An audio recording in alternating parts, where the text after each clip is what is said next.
को सेंड कर दूंगा। ठीक है, तो इस यूनिट का सबसे इंपॉर्टेंट पार्ट ये है कि इस यूनिट में डिफरेंशिएशन और इंटीग्रेशन का जबरदस्त रोल है।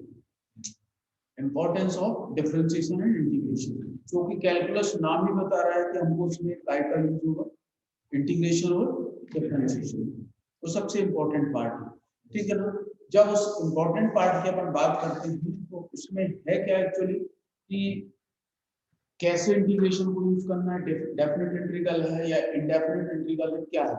हम एक इंटीग्रेशन की बात करते हैं, सपोज करते हैं किसी फंक्शन का जब हम इंटीग्रेशन करते हैं f(x) dx, कोई भी एक फंक्शन x का और उसी का x के रिस्पेक्ट में इंटीग्रेशन किया, तो हम उस इंटीग्रेशन को लिखते हैं, सपोज किया है जैसे sin x का इंटीग्रेशन किया मैंने, तो हमको sin x का इंटीग्रेशन जो मिला cos x मिला। sin x का इंटीग्रेशन क्या मिला हमको, cos x मिला। तो cos x x की फंक्शन, और जब हम इंटीग्रेशन करते हैं और इंटीग्रेशन करने के बाद में हम देखते हैं कि उसमें कांस्टेंट टर्म और यूज करते हैं कि नहीं करते। तो ये जो इंटीग्रेशन होता है ये इंडेफिनिट इंटीग्रल होता है। इंडेफिनिट इंटीग्रल में हम लिमिट का यूज नहीं कर रहे हैं, और जब यदि हम उसमें लिमिट का यूज कर लें, काय का यूज कर लें, लिमिट का यूज कर लें, तो वो इंटीग्रेशन काय में कन्वर्ट हो जाता है, डेफिनेट इंटीग्रल में। बात आगे में समझिए, ये आप लोगों ने 12th में भी सबने स्टडी करी होगी। तो सपोज किया इसका इंटीग्रेशन किया है, तो मैंने इसमें limit a to b f of x dx, f of x plus constant c, और limit a to b, limit a to b। तो अब हम यहां पे देखते हैं कि अपर लिमिट रखा मैंने माइनस लोअर लिमिट रखा, तो this should be fb plus c, fa, इस माइनस से ये भी माइनस, c से c कैंसिल, तो this is fb minus f। अब जब हम इस इंटीग्रेशन की बात करते हैं तो इस इंटीग्रेशन में हमको देखने को ये मिला कि इसमें हमें रिजल्ट में कांस्टेंट मिला और इस रिजल्ट में हमको कांस्टेंट नहीं मिला। तो this is the main difference between no 50, this is the main difference between indefinite integral and definite integral। दोनों में मेन डिफरेंस क्या है कि इसमें कांस्टेंट होता है और इसमें कांस्टेंट नहीं होता। तो हम क्या लिख सकते हैं, the main difference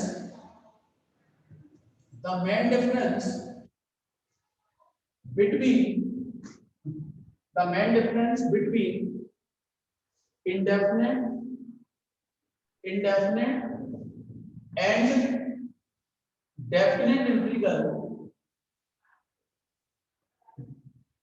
definite integral is क्या होगा, indefinite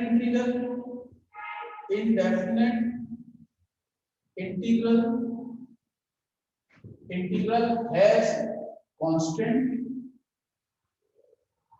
and definite integral has no constant। ठीक है, तो हम क्या कह सकते हैं कि डेफिनेट इंटीग्रल में कांस्टेंट नहीं होता है और इनडेफिनेट इंटीग्रल में कांस्टेंट, ये उसका मेन डिफरेंस। नोट करते चलो फटाफट, प्लीज नोट डाउन, नोट करते चले सभी लोग, जितने लोग इसमें जुड़े हैं प्लीज नोट डाउन, सभी लोग नोट करते चलें।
अब ये था हमारा डेफिनेट इंटीग्रल और इनडेफिनेट इंटीग्रल का बेसिक कॉन्सेप्ट था। अब हमें डेफिनेट इंटीग्रल की कुछ इंपॉर्टेंट प्रॉपर्टी जो आप लोगों ने 12th स्टैंडर्ड पे भी देखी और भी मैं यहाँ पे भी उसको रिकॉल कर रहा हूँ कि जिससे आपको एक बार रिकॉल हो जाए कि वो एक्चुअल में होती क्या है। तो सम इंपॉर्टेंट प्रॉपर्टीज आप नोट करो, सभी लोग नोट करते चले। और मैंने कल भी इस चीज को बोला था कि मैं मॉर्निंग में जो क्लास लूंगा उसके आगे ही फिर अपन पढ़ेंगे, ऐसे ही इवनिंग में क्लास होगी उसके आगे पढ़ेंगे। प्लीज 10-15 दिन आपको मेहनत करनी है। some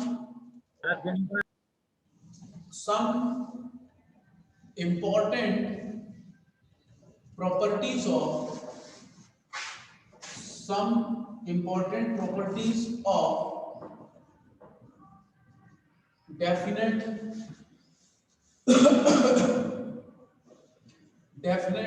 integral. कुछ इंपॉर्टेंट प्रॉपर्टीज हैं डेफिनेट इंटीग्रल की जिसके बारे में अपन लोग अभी डिस्कस करते हैं कि क्या उसकी इंपॉर्टेंट प्रॉपर्टीज हैं डेफिनेट इंटीग्रल की, उस पर अपन लोग बात करेंगे। तो नंबर 1 प्रॉपर्टी है, प्रॉपर्टी नंबर 1, यदि कोई हमें इंटीग्रेशन दिया limit a to b f of x और dx दिया है, यदि हमें कोई इंटीग्रेशन दिया है a to b f of x into dx के फॉर्मेट में कोई हमें इंटीग्रेशन दिया है, तो यदि हम उसकी लिमिट को इंटरचेंज करें, मतलब इस फॉर्मेट में लिख दें, तो हमारा इंटीग्रेशन कितना इफेक्टिव होगा कि उसके आगे कौन सा सिंबल आ जाएगा, माइनस का। यदि हम किसी लिमिट को चेंज कर रहे हैं, a से b को b से a में कन्वर्ट कर रहे हैं, if the limit convert a to b into b to a, so we can use the minus symbol. Okay, then second limit, the second property is integration a to b f of x dx is equal to a to b f t into dt। यदि हम limit को change ना करें, a to b है तो a to b, केवल variable को change करें, इसका x वेरिएबल था तो मैंने काय में लिख दिया t में, तो वो रिजल्ट नहीं बदलेगा। sin x का आप डिफरेंशिएशन सॉरी इंटीग्रेशन करोगे तो माइनस cos x, और sin y का इंटीग्रेशन करोगे तो माइनस cos x, मतलब केवल वेरिएबल चेंज, रिजल्ट इफेक्टिव नहीं। This is the second property. Now third property is integration a to b f of x dx is equal to integration a to c f of x dx plus c to b f of x into dx। हम किसी भी limit को इस part में break कर सकते हैं, a less than c less than b। यदि a और b सपोज करते हैं 1 और 3 के बीच में 2 नंबर का पॉइंट होता है, तो हम 1 से लेके 3 को दो पार्ट में डिवाइड कर सकते हैं, 1 से 2 और 2 से 3। लेकिन इसको हम ऐसा नहीं लिख सकते 1 से 4 और 3 से 4, क्योंकि वो 4 उसके आगे करना है। इसीलिए मैंने लिखा है कि where a less than c less than b, this is the important property of definite integral। Now fourth property is बहुत इंपॉर्टेंट प्रॉपर्टी है, और इन प्रॉपर्टीज को यूज करने से आपको समझ में आएगा कि हमारा मतलब इंटीग्रेशन का पोर्शन कितना आसान होता है।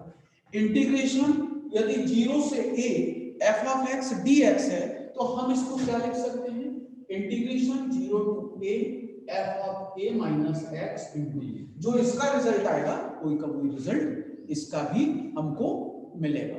क्लियर है ना सबको? किसी को इसमें कोई प्रॉब्लम है क्या? सर क्लियर दिख नहीं रहा है। अभी जितना दिखते जा रहा है आप लोग नोट करते जाएं, और जो नहीं दिख रहा है मैं वीडियो शेयर करूंगा। बात आ गई ना समझ में? Yes sir. और प्लीज सब लोग टाइम से जुड़े, जो जिस ग्रुप में है उस ग्रुप में बिल्कुल मैसेज को सेंड कर दे कि सबको जुड़ना है। अब मैं इसके बाद में अगला पोर्शन ही स्टार्ट करूंगा, पिछला नहीं करूंगा। इसके बाद है property number 5। Integration minus A two plus A F of x into D x. ये बहुत इंपॉर्टेंट प्रॉपर्टी है, इसमें 2-3 फैक्ट यूज होते हैं। इस प्रॉपर्टी में कम से कम 2 से 3 फैक्टों का यूज होता है। माइनस ए से प्लस ए की कोई लिमिट है F of x into D x है, तो इसको हम क्या लिख सकते हैं? तो इसको लिखने के लिए हम जो चीज देखेंगे वो ध्यान से देखो। इसकी पहली वैल्यू आएगी 2 integration 0 to a f of x dx और दूसरी इसकी वैल्यू आएगी 0। इसकी पहली वैल्यू ये होगी और इसकी दूसरी वैल्यू ये होगी, लेकिन ये कब होगी ये अपने को देखना पड़ेगा कि ये कब होगी। ये कब होगी? f of x is equal to f of minus x। f of x ये हो गया, जो भी फंक्शन हुआ उसमें x को कैसे रिप्लेस कर दो, तो ये दोनों वैल्यू कैसी आनी चाहिए? सेम। कैसे? fx equal to x square और इस x में मैं माइनस x रखा तो ये भी x स्क्वायर है। अब दोनों सेम है कि नहीं? दोनों सेम है कि नहीं? दोनों ही सेम है। तो ऐसे फंक्शन के लिए ये वैल्यू आएगी, और यदि ये दोनों सेम नहीं आए f of x is not equal to f of minus x। ये दोनों सेम कब नहीं होंगे? सपोज किया fx इक्वल टू x है तो f of minus x equal to क्या होगा? माइनस x को। दोनों सेम नहीं होगा। इसका मतलब होता है यदि ऐसा दोनों सेम आ गए तो इसमें ये फंक्शन कहलाता है इवन फंक्शन कहलाता है। आप लोगों ने 12th में पढ़ा होगा सम फंक्शन और विषम फंक्शन। इसको इवन फंक्शन बोलते हैं, और यदि दोनों इक्वल नहीं आए तो इसको हम ऑड फंक्शन कहते हैं। कौन सा? ये 2। इस यदि ये वाला फंक्शन इवन फंक्शन है, ये फंक्शन कौन सा है? इवन फंक्शन है, तो हम इसको ये लिख पाएंगे। और यदि ये इवन फंक्शन नहीं है तो हम इसको क्या लिखेंगे?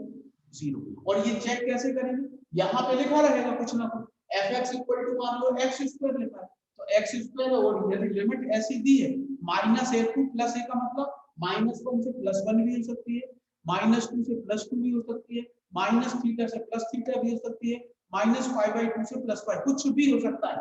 ए मींस क्या है? स्टैंडर्ड। बात आ गई समझ में? तो दिस इज द, अब देखिए ये कौन सा फंक्शन हो गया यदि ये दोनों सेम हो गए? कौन कौन से? ये f of x equal to f of minus x, तो इसको कौन सा फंक्शन बोलते हैं? Even function. और यदि दोनों सेम नहीं है, f of x is not equal to f of minus x, तो इसको हम क्या बोलेंगे? Odd function. क्या बोलेंगे इसको? Odd function. बात आई ना समझ में? तो ये इवन फंक्शन, ये ऑड फंक्शन, इसकी एक प्रॉपर्टी और है जो मैं वो भी बता रहा हूं आपको, नंबर 6 प्रॉपर्टी, वो भी बहुत इंपॉर्टेंट है। तो इवन फंक्शन और ऑड फंक्शन क्या होता है? इवन फंक्शन का मतलब कोई फंक्शन इवन फंक्शन कब होगा? जैसे हमको fx इक्वल टू कोई फंक्शन दिया है, उसमें x को -x से रखो, फिर से वही वैल्यू आ जाए जो हमको दी है, तो वो इवन फंक्शन। और यदि वही वैल्यू हमको नहीं मिलती है तो वो कौन सा फंक्शन होगा? Odd function. Okay, clear? Last इसकी प्रॉपर्टी नंबर 6, इंटीग्रेशन 0 से 2a f of x dx is equal to, इसकी वैल्यू होगी 2 0 टू a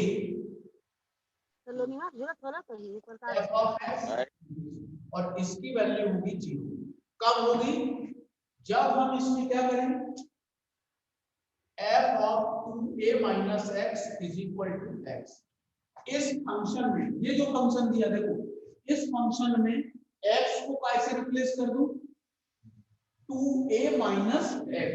2a ये अपर लिमिट होगी और माइनस x वेरिएबल जो हमको दिया है उससे रिप्लेस कर दें, तो इसकी जितनी भी वैल्यू आएगी यदि वही फंक्शन होता है, देखो लिखा ना इज इक्वल टू f, तो हम इतने की वैल्यू ये ले सकते, और नहीं तो इसकी वैल्यू 0। हम इसको क्या लिखेंगे अगले में?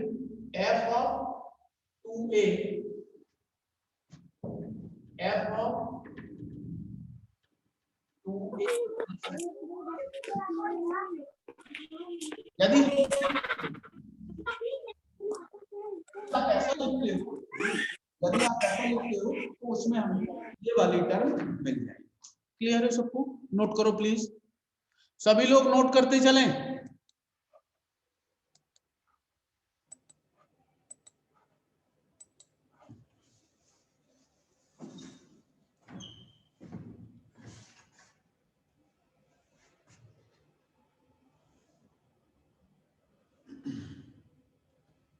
ये 6 प्रॉपर्टी बहुत इंपॉर्टेंट प्रॉपर्टी है अपने उसके हिसाब से।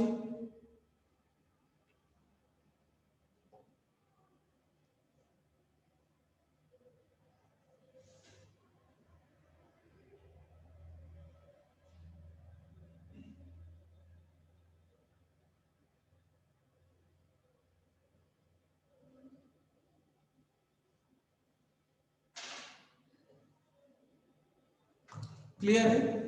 अब इसके बाद में हम जिस पोर्शन में जाना चाह रहे हैं उसमें इन प्रॉपर्टीज का यूज होगा। तो मैं अभी एक डेफिनेशन बता रहा हूं, उस डेफिनेशन को सभी लोग नोट करें क्योंकि वो डेफिनेशन हमारे लिए बहुत इंपॉर्टेंट रहेगी। डेफिनेट इंटीग्रल आप लोगों ने ये 12th में किया है और ये पोर्शन आता है, इसलिए मैं इसको बता रहा हूं। आप लोगों ने 12th में पूरा का पूरा जो मैं अभी बताऊंगा ना ये पूरा पढ़ के आए, लेकिन उसका जो एडवांस पोर्शन है वो आप लोगों ने नहीं पढ़ा, जिसको अपन लोग बाद में ही पढ़ेंगे। ठीक है, जो 12th वाला है वो पहले रिकॉल करा दूंगा क्योंकि वो भी अपने सिलेबस में है।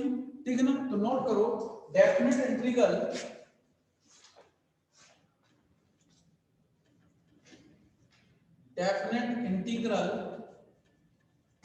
as a limit of sum, as a limit of sum। ये बहुत इंपॉर्टेंट डेफिनेशन है और इसके बेस पे ही अपन इसके क्वेश्चंस को सॉल्व करेंगे। तो पहले ये प्रॉपर्टी पढ़ें, फिर जब अपना लेक्चर 10-50 में शुरू होगा, जब अपना लेक्चर 10-50 में शुरू होगा तब अपन इसकी कुछ इंपॉर्टेंट फार्मूले रहेंगे और उससे रिलेटेड एक या दो क्वेश्चन आज अपन सॉल्व भी करेंगे। ठीक है ना? तो नोट करो, let fx be a single valued function. Single valued function, single valued function का मतलब जिसकी केवल एक वैल्यू होगी in the open interval, in the open interval A B. देखो ओपन इंटरवल ऐसा भी लिख सकते हैं और ओपन इंटरवल हम ऐसा भी लिख सकते हैं, ये आप लोगों ने 12th में सीखा होगा। ओपन इंटरवल हम ऐसा भी लिख सकते हैं, ओपन इंटरवल हम ऐसा भी लिख सकते हैं। Open interval A B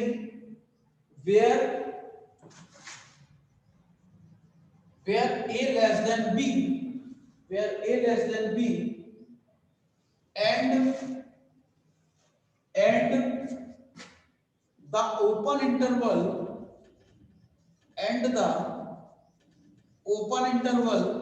AB can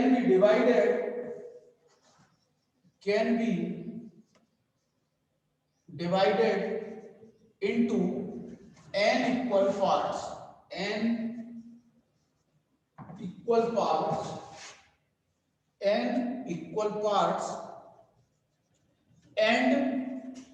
each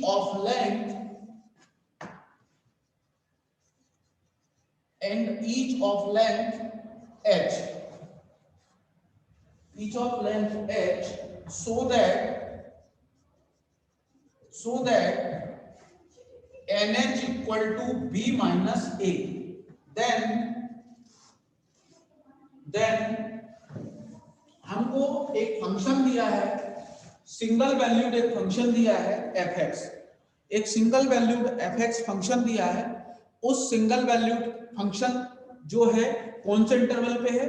एक ओपन इंटरवल ए भी है। देखो अपने पास दो प्रकार के इंटरवल होते हैं, एक ओपन इंटरवल होता है और एक क्लोज्ड इंटरवल होता है। दो इंटरवल होते हैं, ओपन इंटरवल और क्लोज्ड। ओपन इंटरवल का मतलब होता है ये और ये पॉइंट को छोड़ के इनके बीच के सब पॉइंट यहाँ पे होते हैं। और क्लोज्ड इंटरवल का मतलब क्या होता है? ये वाला पॉइंट और ये वाला पॉइंट ये भी एग्जिस्ट हैं और इनके बीच के पॉइंट भी एग्जिस्ट होते हैं। दो ओपन इंटरवल में क्या होगा, ये दोनों पॉइंट एग्जिस्ट नहीं होते हैं, इनके बीच के होते हैं, और क्लोज्ड में क्या होता है, ये भी होते हैं और इनके बीच के। देन अब हम इसकी एक्चुअल फार्मूला जो है वो मैं लिख दूं, then integration a to b f of x dx is equal to limit h tends to 0, limit h tends to, sorry 0 नहीं, limit h equal n tends to infinity into h,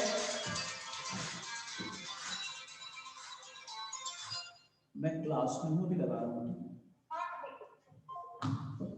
limit n tends to infinity into h f of a plus f of a plus h, f of a plus 2h, f of a plus 3h plus up to f of a plus n minus 1 into h। मतलब n तक नहीं गया, कहां तक गया, उससे एक term पहले, एक टर्म पहले था, n minus 1 तक, ठीक है ना, n minus 1 a plus n minus 1 into h, where n tends to infinity, h tends to 0 and nh equal to b minus e। ये वाली डेफिनेशन जो है, अभी हम एक क्वेश्चन आज सॉल्व करेंगे, लेकिन इस डेफिनेशन को जब अपन स्टार्ट करेंगे तो ये वाली डेफिनेशन हमें बहुत इंपॉर्टेंट रोल करेगी हमारे क्वेश्चंस को सॉल्व करने में। उसके पहले हम 4 या 5 फार्मूले देखेंगे, जैसे अपन ने डेफिनेट इंटीग्रल की प्रॉपर्टी देखी, वैसे के वैसे इसके और फार्मूले हैं 4-5 फार्मूले, वो भी हम इसमें अभी देखेंगे। क्लियर है ना? तो ये अभी आप लोग करना क्या है, आपको इतना आपके लिए अभी समय 10 से 15 मिनट का, फिर 10 बजे से क्लास स्टार्ट होगी, उसके पहले एक बार इसको रिपीट कर लें, रिवाइज्ड कर लें, ठीक है ना, कि हमने आज पढ़ा क्या है, ये डेफिनेशन, डेफिनेट इंटीग्रल की प्रॉपर्टी, ये सब अभी अपने क्वेश्चंस में यूज होगी। डेफिनेट इंटीग्रल हो सकता है अभी ना यूज हो, आगे यूज हो, लेकिन यूज जरूर होगा। अभी तो अपन जो क्वेश्चन सॉल्व करेंगे अपना 10-50 से एक लेक्चर है, उसमें ये डेफिनेट इंटीग्रल की जो लिमिट ऑफ सम की डेफिनेशन ये 100% यूज होगी, और इसके अभी बाद में जो मैं फार्मूले बताऊंगा वो फार्मूले यूज होंगे। क्लियर है? तो आप लोग इतना अभी करें, ठीक है ना। और आज भी कम लोग ही इसमें जुड़े हैं, लेकिन मैं बता दूं कि यदि आप लोग नहीं जुड़ोगे तो दिक्कत ही दिक्कत है।